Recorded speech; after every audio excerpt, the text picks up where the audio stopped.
रामू, भाई मजा आ गया। ऐसी चीज अगर रोज रोज चखने को मिले तो क्या ही कहने, फिर पत्नी को कौन मुंह लगाए। रामू अपने माथे से पसीना पोंछता हुआ अपनी पैंट को एडजस्ट करता हुआ बेड पर से उतर रहा था। रामू की बात सुन चंद्रपाल ने भी मुस्कुराते हुए कहा, चंद्रपाल, हाँ रामू, बात तो तेरी ठीक ही है। मैं खुद एक गाड़ी को 2 साल से ऊपर नहीं चलाता। पता नहीं ये पत्नी को कैसे 20 सालों से संभाल रखा है। तभी लालू अपनी सिगरेट सुलगाते हुए कमरे में आया। लालू, वो इसलिए क्योंकि जब आदमी पर कंगाली आ जाए तो आदमी के पास फिक्स डिपॉजिट होना चाहिए जो बुरे वक्त में उसके काम आए, समझे? लालू की बात पर रामू जोर जोर से ठाके लगाने लगा, पर अचानक एक लड़की की चीख ने सबको शांत कर दिया। लालू, अबे क्या कर दिया तुमने उसके साथ? कुंवारी थी ये। इस तरह दरिंदगी दिखाने की क्या जरूरत पड़ी तुमको लोगों को?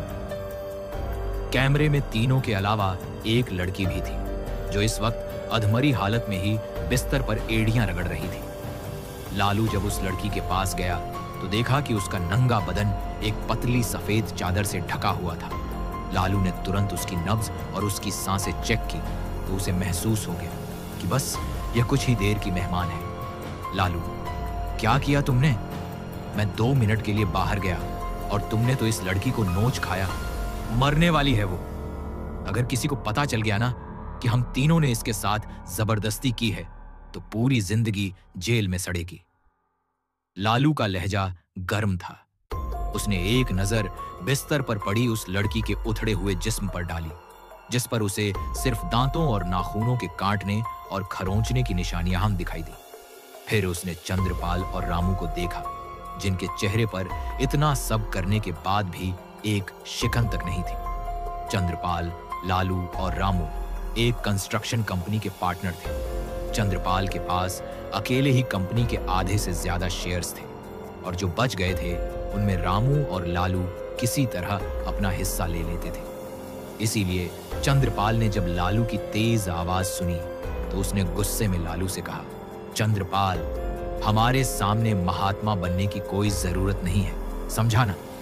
इस लड़की को अगवा करके कौन लाया? तू लाया। तूने भी इसके साथ वही किया जो हम लोग कर रहे थे।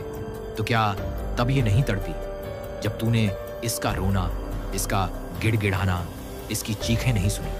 इसलिए फालतू बकवास मत कर और औकात में रह, समझा ना? ज्यादा चपड़ चपड़ करी ना तो अभी के अभी तेरे हिस्से के शेयर्स खरीद के तुझे रास्ते पे ले आऊंगा। फिर अगले पल त्रिलोक और रमेश को देखा, लालू को भी अपना गिरेबान नजर आने लगा था। इतना सब करने के बाद भी एक शिकन तक नहीं थी। लालू, भीमा और रमेश एक कंस्ट्रक्शन कंपनी के पार्टनर थे। बोलना साफ साफ। त्रिलोक के पास ज्यादा शेयर्स थे और जो बच गए थे उसमें रमेश और भीमा किसी तरह अपना गुजारा कर लिया। इसलिए त्रिलोक ने जब भीमा की तेज आवाज सुनी तो उसने भी गुस्से में भीमा से कहा, अपनी कमर से बंदूक बनने की कोई जरूरत नहीं है, समझा ना? इस लड़की को अगवा करके कौन लाया? तू लाया। भी उसकी तरफ तूने भी इसके साथ वही किया जो हम लोग कर रहे थे। ये नहीं तड़पी जब तूने इसका रोना, इसका गिड़गिड़ाना, इसकी चीखें नहीं सुनी, इसलिए समझा ना? साला चपड़ चपड़ करी ना तो अभी के अभी तेरे हिस्से के शेयर खरीद के तुझे रास्ते पे ले आऊंगा। त्रिलोक की बात सुन लगा पर उसे त्रिलोक की धमकी बर्दाश्त नहीं हुई। नहीं, कहना क्या चाहता है तू? सारी मेहनत हम करते हैं, अब प्रॉफिट अकेला तू हजम कर जाता है। आज तो फैसला होकर नहीं रहेगा। दर्द में अपने पैरों को ऐसे पटक रही थी मानो वह प्राण त्याग देगी, पर उसकी मौत का आना अब भी बाकी था।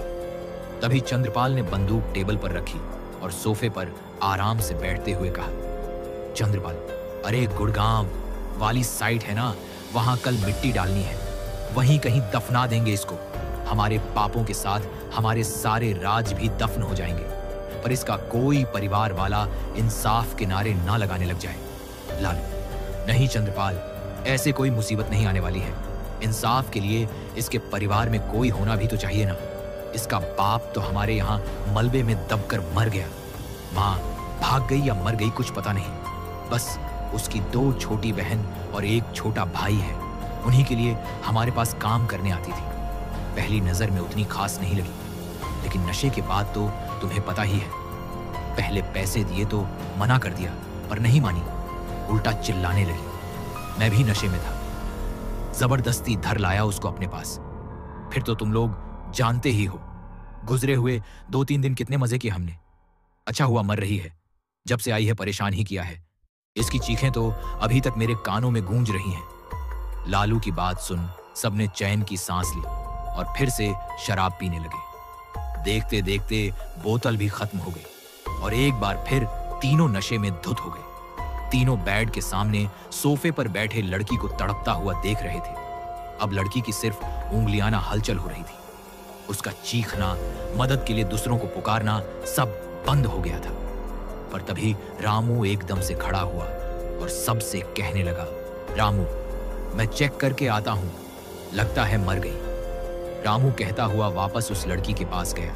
उसने उसकी सांसों को सुनने के लिए अपने कान को उस लड़की के मुंह के पास ले जाकर देखा कि अचानक ही लड़की ने रामू का कान अपने दांतों में पकड़कर उसके चेहरे को नोच डाला। रामू दर्द के मारे चीखने लगा। रामू को लहूलुहान देख चंद्रपाल और लालू हंसने लगे थे। चंद्रपाल, रामू, तेरे बश की कुछ नहीं है, तू नकारा था, नकारा ही रहेगा। ये ना बंदूक ले जा, उतार दे इसका सारा लोहा लड़की के जिस्म में।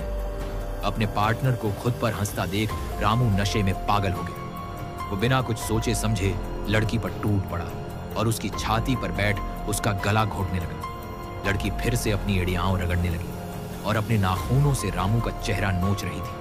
पर रामू ने एक पल के लिए अपनी पकड़ कमजोर नहीं की। लड़की, मैं तुम में से किसी को जिंदा नहीं छोड़ूंगी। लड़की ने रामू से बस इतना ही कहा था। सांस की नली ज्यादा जोर से दबाने के कारण उसकी आंखों की पुतलियां फट पड़ी। वह एक पल में जिंदा से मुठभेड़ हो गई। रामू जिस खौफनाक तरीके से उस लड़की को मौत के घाट उतारा था, उसे देख यह कहना बिल्कुल गलत नहीं था कि कमरे में मौजूद तीनों इंसान नहीं बल्कि राक्षस थे, जो कब और कैसे अपनी हैवानियत का नमूना पेश करेंगे ये किसी को मालूम नहीं था।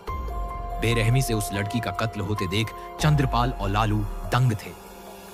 अभी 1 मिनट पहले दोनों ने जिसे नकारा और फट्टू का था, रामू ने उस लड़की को अपने हाथों से मार गिराया था। चंद्रपाल, वाह मेरे शेर, मैं तो तुझे फुद्दू समझ रहा था, लेकिन तू ही तो बड़ा जिगर वाला निकला यार। चलो इस खुशी के मौके पर एक पैक बनाते हैं। बस लड़की की आत्मा को श्रद्धांजलि देने के लिए 2 मिनट का मौन रखते हैं, शायद हमारे पाप धुल जाए।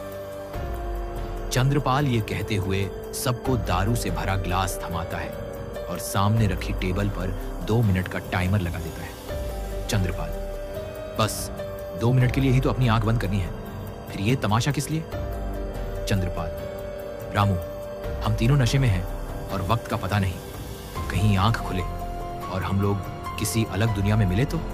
वैसे भी कुछ घंटों में सुबह होने वाली है और बची हुई दारू भी तो खत्म करनी है, इसीलिए 2 मिनट से ज्यादा 1 सेकंड भी नहीं, समझा?